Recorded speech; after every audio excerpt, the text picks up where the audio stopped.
Nope.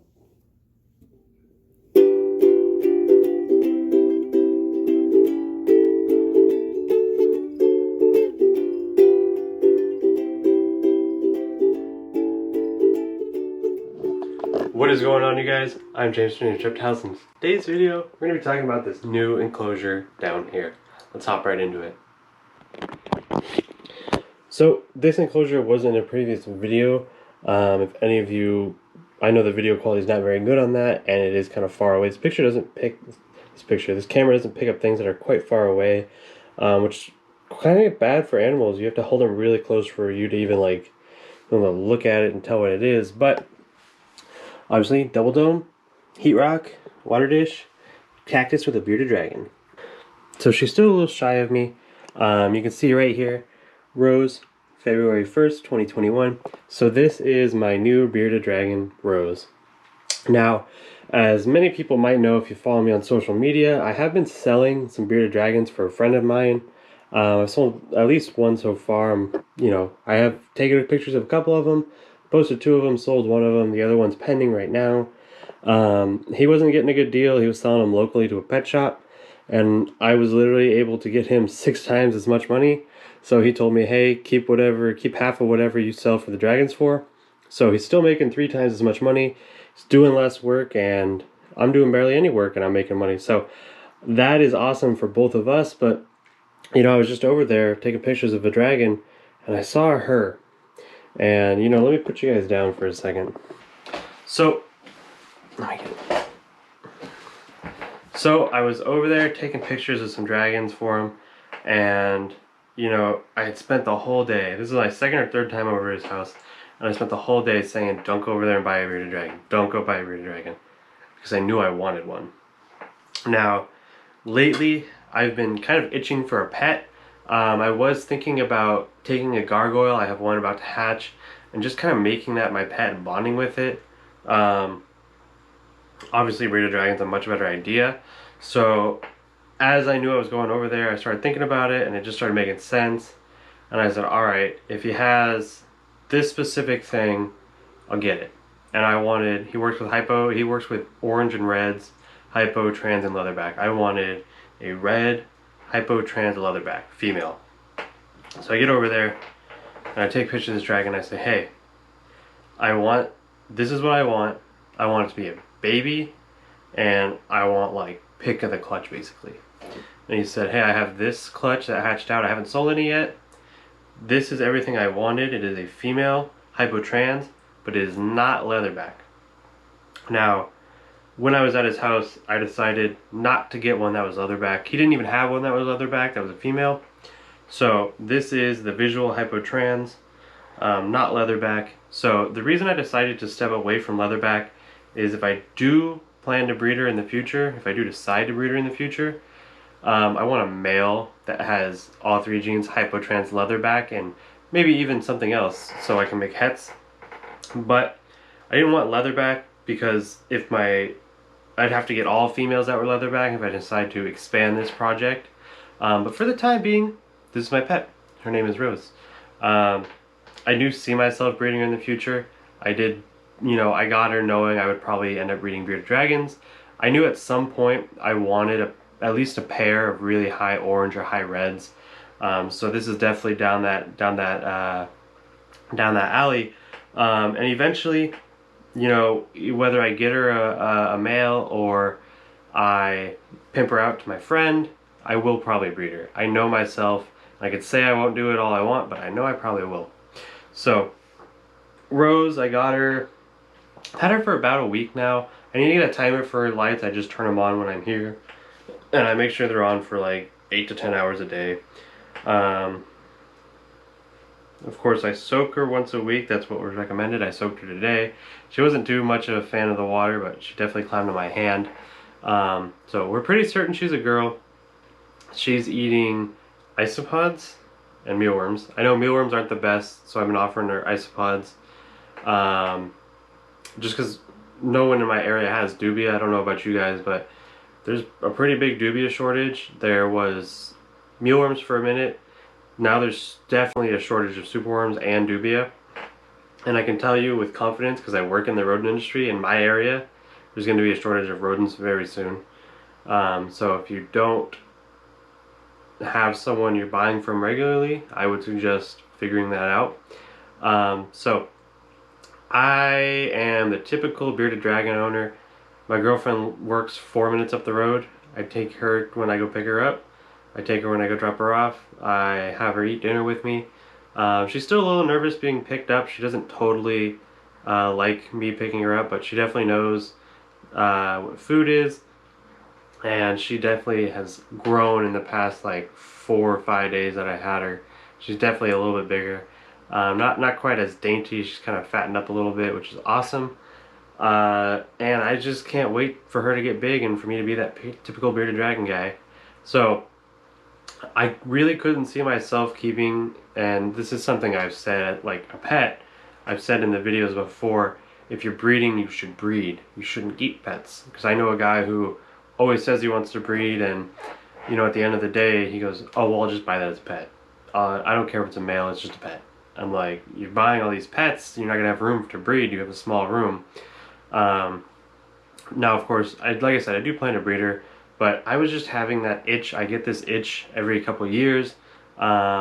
If you've been with the channel long enough, you would know I used to breed hairless rats. I think that was almost 2 years ago or something like that. And I kept a couple of them as pets. And they were just my babies. It reminded me of when I had pet guinea pigs. Those really started me in animal keeping, my guinea pigs. Once I had my guinea pigs, I bought a leopard gecko, and then I was just off to the races. So I was getting that itch again, and before it was something else, I made sure it was a reptile, at least something I could breed. So there are plans to breed her in the future, but then again, I don't know that much about bearded dragons. If you know anything about me, I don't know everything about all the species I keep. I know how to care for them really well, and how to care for them really cheaply where they still get optimum care. I know how to get them up to size very quickly. I know how to get them to lay very well. And that's really about it. I don't know all the intricacies. I don't know, you know, the difference between central bearded dragons and whatever my other options were when I was looking on MorphMarket at bearded dragons. Actually that day I was looking, I wanted the all white ones. He doesn't work with those. I don't know anyone who does.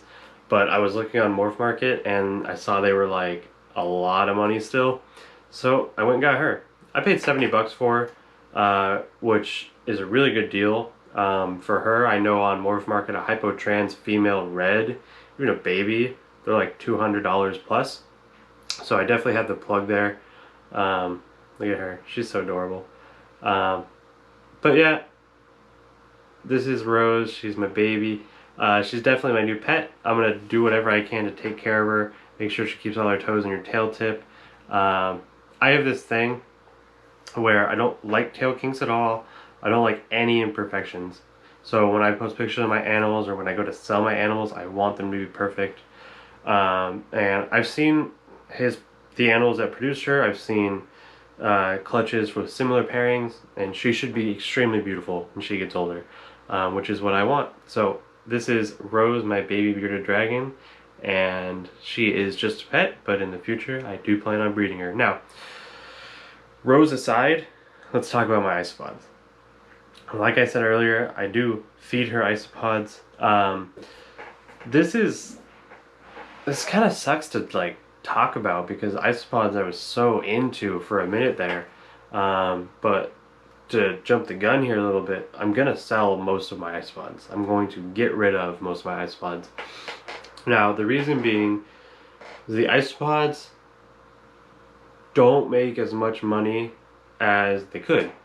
I definitely make money selling isopods. I can meet someone and make $20 and meet someone next week and make another $20 and not really do anything. Like, I feed them a little bit, but I spent like $60 on food and I've gone through like a tiny bit of it.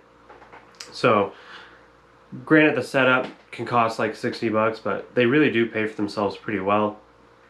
Now, here are a couple key problems. One, I bought the isopods knowing I would do like 10 shows in the year 2020. Of course, COVID happened, all the shows got canceled. So, couldn't sell them at shows, which was the main place I was planning on selling them. 2, they were kind of to backtrack. They were kind of going to be like a table filler. If I didn't have as many geckos, I'd have isopods on my table.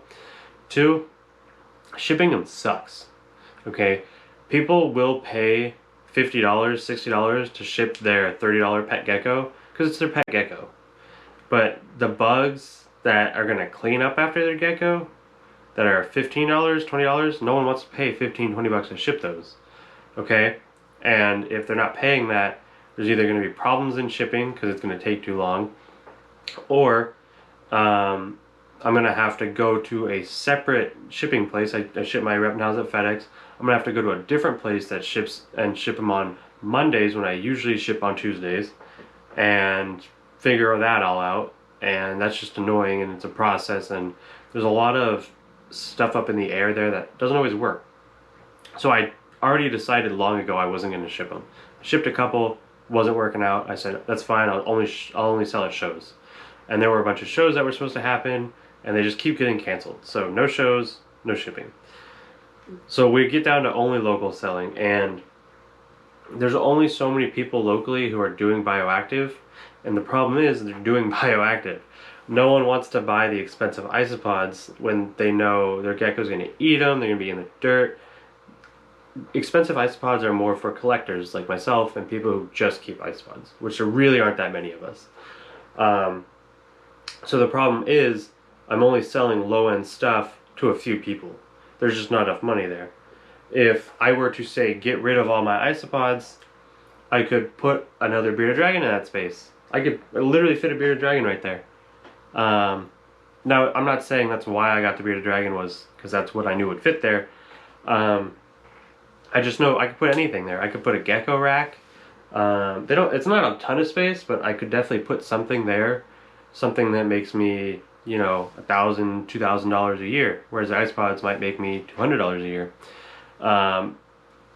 And granted, it might be more work, but at least it'd be something I'd enjoy more than the isopods. I'm really not enjoying them that much, honestly. So if you watch any of my isopod videos, I have a group of powder blues that are in like a 12 quart. Everything else is in 6 quarts. So I plan on keeping the 12 quart tub with the powder blues and just making them really blue, getting the colony really huge, and slowly either selling off or feeding off the rest. The reason I want to keep one is I have a bunch of food and a bunch of frozen, you know, animals that people give me. People give me dead fish, dead geckos. The guy who breeds bearded dragons for me had like a half a clutch come out to form. They're all missing legs and they're all like spinal kinked and all that. Those animals aren't going to do well, and they started dying off. He goes, here, take these, feed them to your isopods. So I have a bunch of that kind of stuff I don't want to just waste. I can feed them to the powder blues. I sell the most powder blues anyway. So if I have too many of them, I can either feed them off to her or sell them. So I will slowly be getting rid of my isopods. I know that's kind of a shocker. If anyone stayed to the video, that's probably not what you're expecting to hear. But no more isopods. And this is Rose, my bearded dragon. So hope you guys enjoyed this video. Make sure to like, comment, subscribe. All that definitely helps out. And it helps Rose have a nicer house. So enjoy, and I will catch you guys in the next video. Peace out.